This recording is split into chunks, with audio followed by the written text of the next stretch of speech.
Warning: Dave's content is not for the weak. Viewer discretion is advised.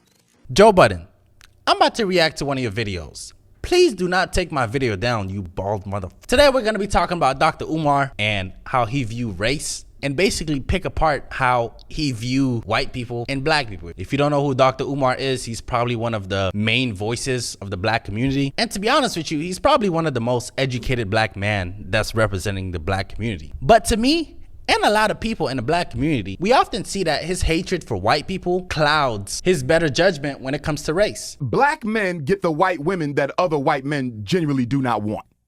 You don't get the top of the line white women. You don't. You get leftovers. Look at most of our celebrities. They did not marry women who came from the richest white families. Black money and white money don't behave the same. New black money will jump on any poor white girl and make her a billionaire, Tiger Woods. Rich white woman, rich white money doesn't operate that way, you see. I want to ask you something, Dr. Umar. For you, have you ever seen an interracial relationship that was acceptable to you?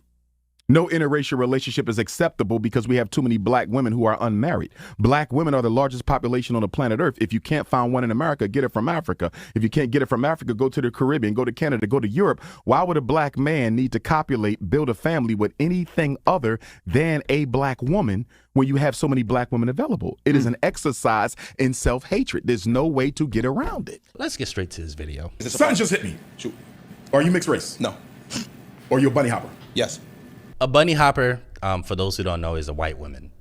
Just to give you guys context. That's why you have a liberal perspective. That's not true. That's not because you go home to a white woman. Yes, but that's not true. I felt this way before I met my white girlfriend. So help me understand how you could be so passionate about the black flaw. I'm passionate. I'm an objective thinker. I don't. If something makes sense. So you have no loyalty to the black community. No, I do have. I probably employ more blacks than you. Okay, so help me understand that you employ more blacks than me, but you go home to a white woman. Why you don't have a black woman?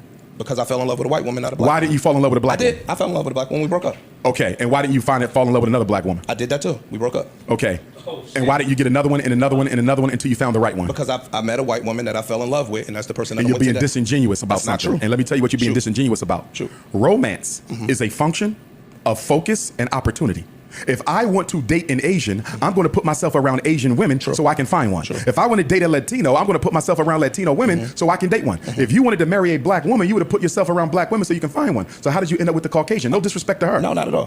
What I'm telling you is the places that I go socially are not just monolithic. So what? I went to a white college, white job. I never bunny hopped. Listen to my question. Let me answer you. That wasn't my priority. My priority wasn't, I'm not closed off to dating Latino women. I'm not closed off to dating Asian women. I'm not closed off to dating white women. So again, in my search for romance, all of those things were on the table. But you do understand that by not being with a black woman, you undermine the success of the black community. That's your opinion. That's my opinion. Then tell me how the black community benefits from you having a white woman. If I lend to the financial uplifting of that community, one. That's one thing. Two, if I'm helping to educate the people in that particular community, that's a benefit. Does not your white woman benefit more from your economics than any black person?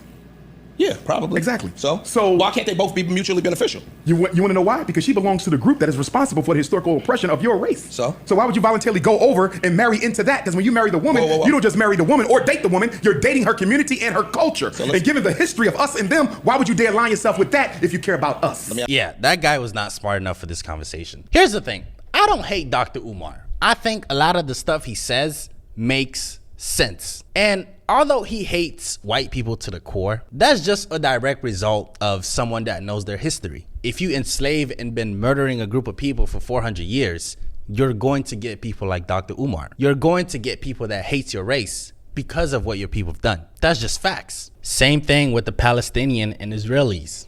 Because of the prehistoric conflict, those two people will always be at odds, and you will always find a Dr. Umar in those group of people. China and Taiwan, Russia and Ukraine. The list goes on, and there is a Dr. Umar in every single one of those races. That's just the cause and effect of prehistoric conflict. But here's what boggles my mind. I feel like because Dr. Umar hates white people so much, it clouds his better judgment when it comes to a broader understanding of who our enemy actually is. For example, if me and my siblings constantly arguing, we're fighting every single day, and we hate each other, and one day while we're home alone, someone tries to break in. Now, what's the bigger issue? Me and my sibling, or this unknown intruder? Yes, me and my sibling have our own differences, but this intruder that's trying to break in our house is not concerned about our differences. As far as he's concerned, we're both his enemies. So I use that metaphor to ask Dr. Umar, what happens when China tried to invade us? What happens when Russia wants to invade us? What is it gonna take for us to put our differences aside and just be in unity to not face an outside threat? Because if you let this enemy get in this house, we're both fucked. Yes, I understand 400 years of slavery. Yes, I understand we've been raped, robbed, and pillaged and been taken away from our homes. Yes, I also understand epigenetics and how trauma travels through generations. Trust me, I understand that. And look, please do not take this video out of context. I'm not saying we should forget what happened to black people. All I'm saying is, let's face the outside threat first. Because right now, China has the US by the balls. And we're so busy arguing about race and transgender and other topics that's not protecting us that we're being distracted. Because right now, being divided is the worst possible thing that we could be. But yeah, that's all I gotta say. Thanks for watching. I'm out. By the way, if this video made you tense, here's a funny race joke. Hey, who's that on your computer? Oh, Rosa Parks.